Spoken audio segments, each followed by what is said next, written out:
Question number 11 start करते हैं. The shadow of a tower when the angle of elevation of the sun is 45 degree is found to be 10 meter longer than when it was 60 degree. Find the height of the tower. Okay इस question में हमारे पास एक ही tower के दो shadow के discussion के बारे में कहा जा रहा है. तो देखिए एक टावर है जिसकी दो बार शेडो बन रही है, राइट. तो मैं एक काम करती हूँ, एक शेडो इस तरह बनाते हैं और एक शेडो इस तरह बनाते हैं, राइट. इस टावर की जो शेडो बन रही है, एक तो बन रही है एक एंगल 45 डिग्री का और एक एंगल बन रहा है 60 डिग्री का. तो देखिए जो एंगल छोटा है उसको आप 45 डिग्री लीजिए.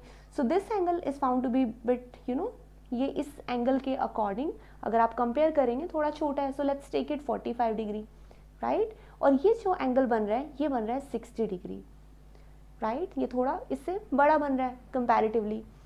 तो एक टावर की दो शेडो बन रही है, एक 60 डिग्री के एंगल पर और एक 45 डिग्री के एंगल पर.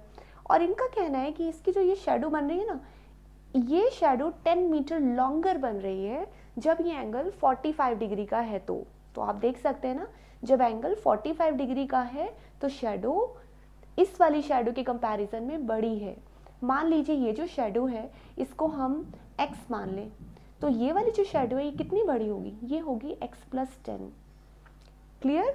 एक शेडो बन रही है 60 डिग्री के एंगल पर, दूसरी शेडो बन रही है 45 डिग्री के एंगल पर, और दोनों में डिफरेंस कितना है, 10 मीटर का.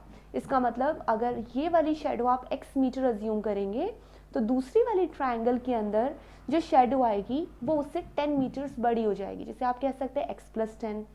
क्लियर है.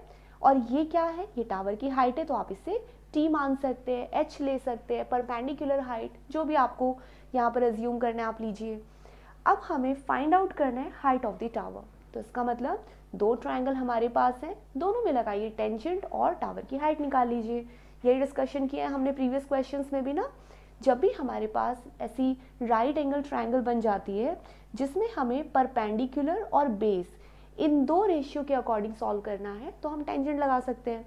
तो दोनों ट्रायंगल में टेंजेंट लगाने पर क्या होगा, स्टार्ट. Tangent 60 degree.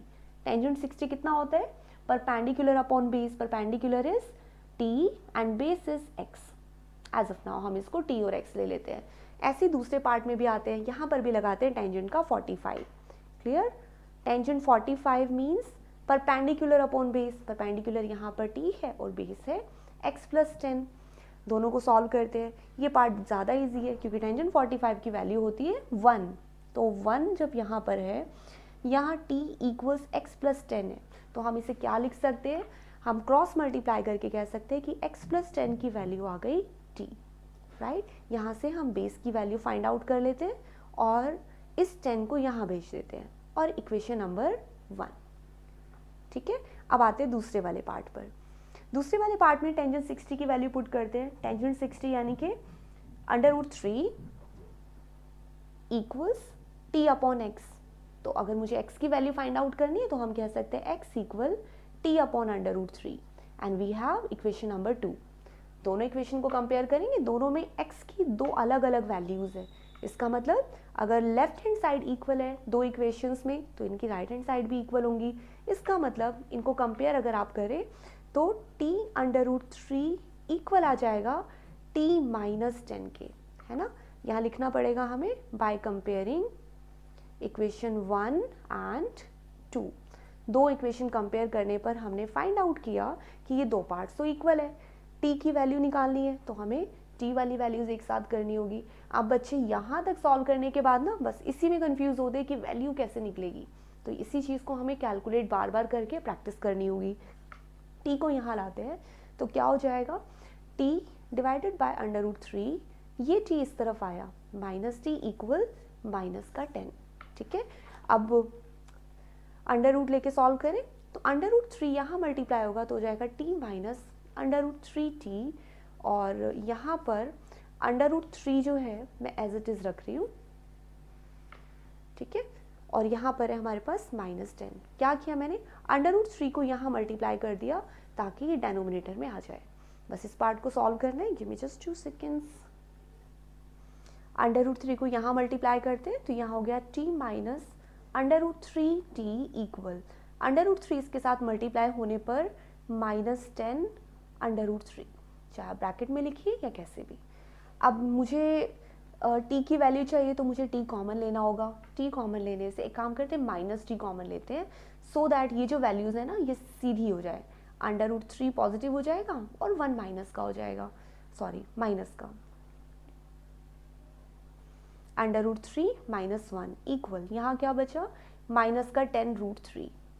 ठीक है, अब माइनस से आप माइनस का साइन हटा दीजिए और t की वैल्यू निकालिए। तो t कितना हो जाएगा, t की वैल्यू हो जाएगी 10 √3 डिवाइडेड बाय √3 - 1। नेक्स्ट पार्ट कैसे सॉल्व करते हैं, रैशनलाइजिंग करनी पड़ेगी। हमें पता है कि हम डेनोमिनेटर में कभी भी अंडर रूट को नहीं छोड़ेंगे।